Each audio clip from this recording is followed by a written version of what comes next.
So tonight to this now, an out-of-control scene in Berkeley when dozens of black-clad anarchists tore through the barricades and assaulted pro-Trump attendees. It was peaceful up until then. U.S. Berkeley Republican Ashton was in that crowd, and she fled the scene when it became violent. Look at these pictures. It's unbelievable. This is in America, folks. She was targeted then at a gas station minutes later. What's up? We're hungry for supremacists. We're real hungry for supremacists. We're not. And there's more of us. You guys roll a racist mother. Y'all come from That was a threat. Okay.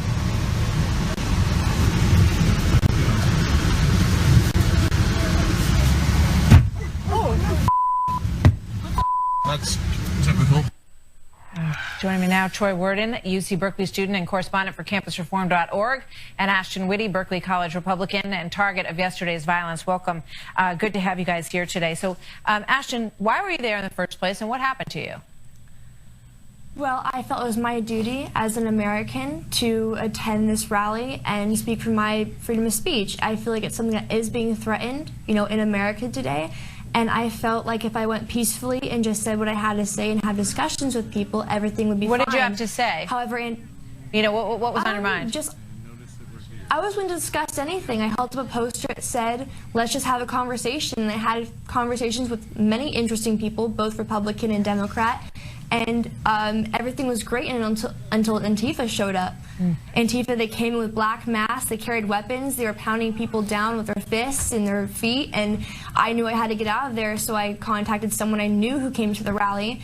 I got out of there, by car. We drove down to safety. They asked me what happened, they filmed me, and I look over and there's a woman on her phone, and she's texting and she's staring us down. 2 minutes later, these guys show up, they start threatening us, they hit the car with some lead pipes, they're cussing at us, telling us we're dead men, that there's more of them.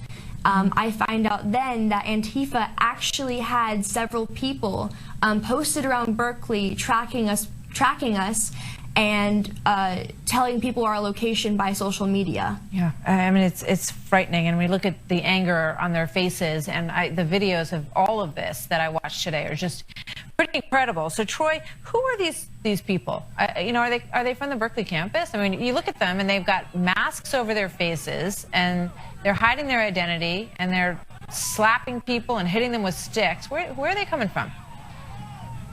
Well, Martha, I think it's unfortunate that so many news publications have refused to cover this growing and pressing issue. If we look at who are doing these attacks, who are stomping conservatives on the ground and bloodying them, they are mostly non-students. There are actually violent gangs coming up from Oakland, conscripted by Antifa, to hunt Republicans in the streets. Make no mistake, this is a pressing issue and it needs more coverage.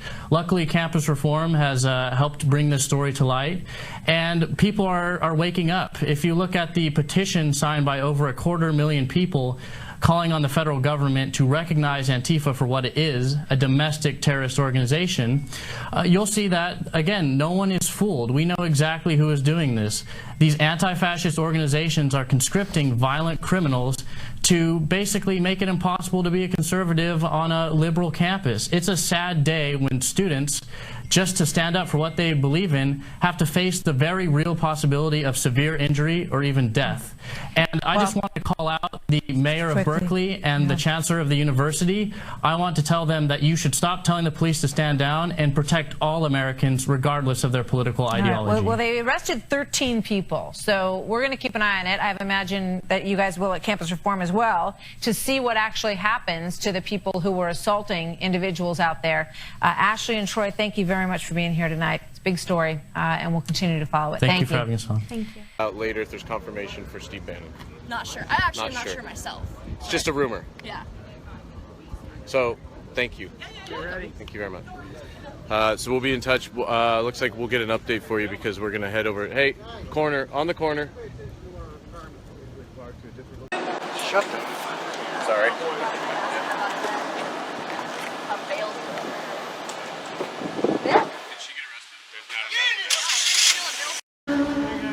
Folks start to move in and notice that we're here. We should probably ask him about Yvette.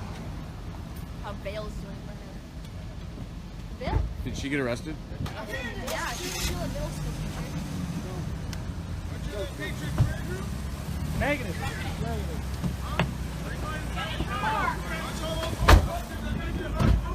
Get in the car. Get in, I can't get in, guys. Take your motherfuckers, huh? Fuck you, little bitch. Get the fuck out.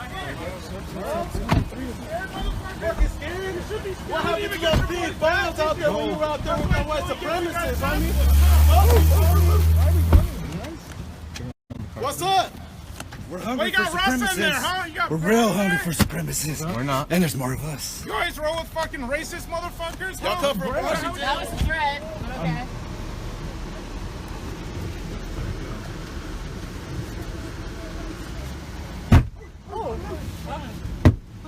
That's typical. Typical. And that's how fast shit happened. I mean, they literally just showed up on the corner. As soon as we noticed them, immediately came to the car. It's like, why? We're white supremacists? Why? Because I have an American flag on my head?